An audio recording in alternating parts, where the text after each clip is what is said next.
metemos en un tema económico. El gobierno está desesperado por los dólares. Ay, necesitamos acumular reservas. Está Guillermo Poch, que es tributarista, nos vino a acompañar esta mañana y nos va a contar las novedades en materia de cepo. Bueno, ha habido dos novedades básicamente. Una vinculada a las importaciones, si te parece arrancamos por allí, y otra el tema Qatar, que también desvela Sergio Massa. ¿Cómo estás, Guillermo? ¿Cómo andás, Marina? ¿Todo bien? Todo bien, todo bien. Bueno, el ministro ya en su primera conferencia de prensa dijo que quería terminar con la triangulación de importaciones-exportaciones, con la sobrefacturación, y bueno, parece que empiezan a aparecer medidas en ese sentido.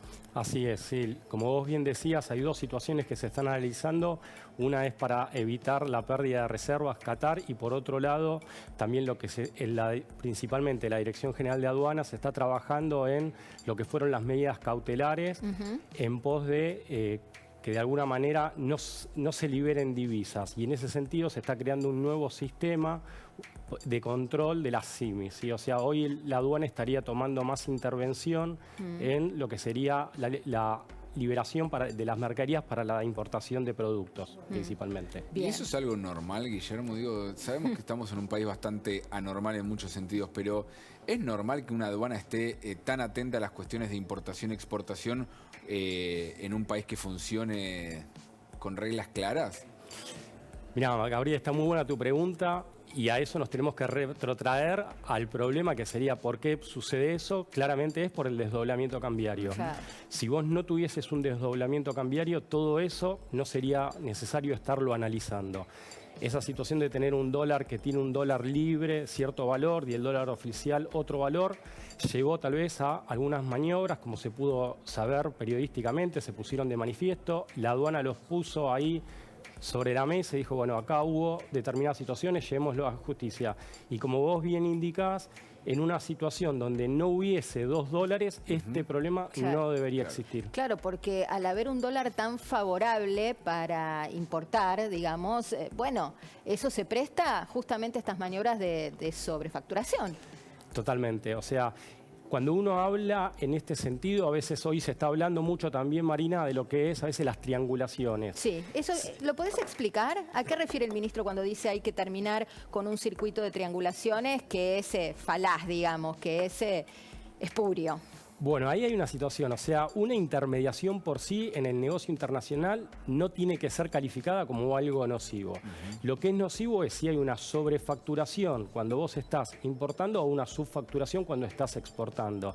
Entonces ahí lo que hay que entender, el fisco, o sea, lo que sería el fisco, lo que sería la aduana, muchas veces tiene que intervenir en la valoración de esos productos cuando entran o salen, eso está bien, pero claramente, como vos bien decías, Gabriel, si acá hubiese un único dólar, mucho de esto quedaría de lado, o sea, todo este problema. Claro. Y hablando del tema importaciones, esta semana también hubo nuevos cepos, ya no por el tema de triangulaciones, sino por productos que se dificulta cada vez más su ingreso al país, ¿no? Totalmente, y en línea con eso también lo que a veces llama la atención es de conocimiento público, de que a veces se está intentando importar un producto y que hay stock en Argentina. Entonces, toda esta situación que hoy se está ventilando públicamente, de alguna manera pone de manifiesto de que este dólar desdoblado no conviene. Claro, no, porque además es el peor negocio posible para un Estado, ¿no? Yo te vendo dólares baratos y te los compro caros.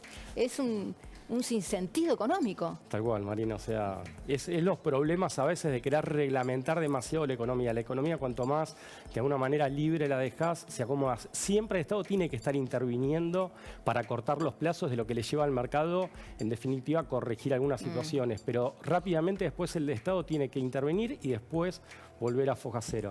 ¿Qué pasa con el tema Qatar? Primero, el dólar Qatar, te consulto por eso, es decir, la facturación de gastos en dólares a través de las tarjetas de crédito. Y por otro lado, leí que la idea de AFIP es cruzar datos de monotributo con aquellos que viajen a Qatar para ver si tienen los ingresos suficientes para justificar esas erogaciones. Sí, se puso de manifiesto de que el fisco estuvo intimando a una cantidad determinada, más o menos 200 monotributistas, en donde veía que tal vez tenían las categorías más bajas del monotributo y estaban comprando pasajes. Por sí mismo eso no habla de que hay una evasión, porque claramente alguien le pudo haber regalado a un monotributista el viaje, la plata, pero de alguna manera ahí es donde el fisco tiene que analizar si corresponde o no, o está bien adecuado ese sujeto o no. Ahora, estamos rascando en el fondo de la olla, ¿no? Porque si estás mirando uno por uno, si tiene los dólares necesarios en función de lo que declara facturar, no digo que esté mal, porque en definitiva, si hay una avivada, está bueno que la FIP la combata,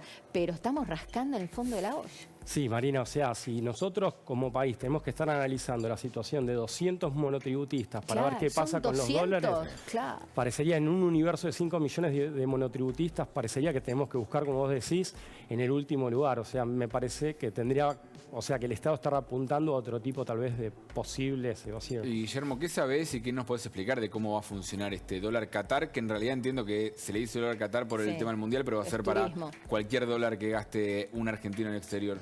Mirá, Gabriel, para hacerlo fácil para la audiencia, ahí lo que se está buscando es, a través de retenciones de impuestos a las ganancias, acomodar el precio lo más cercano posible a lo que sería el dólar libre. O sea, sepamos que cuando uno hace una compra en moneda extranjera tiene un impuesto país que es del 30%, del 8% dependiendo del concepto, y después hay una retención del impuesto a las ganancias que se utiliza a cuenta de impuestos. En la medida que vos aumentás esa retención, en definitiva lo que terminás haciendo es aumentando el precio del dólar oficial. Ahora, ¿opera eso de que va a cuenta de ganancias? Porque viste que hay mucha queja en relación a que lo de vengado, bueno, no se descontó de nada, que todavía nadie pudo hacerse de ese dinero o utilizarlo como parte de lo que tiene que pagar por ganancias.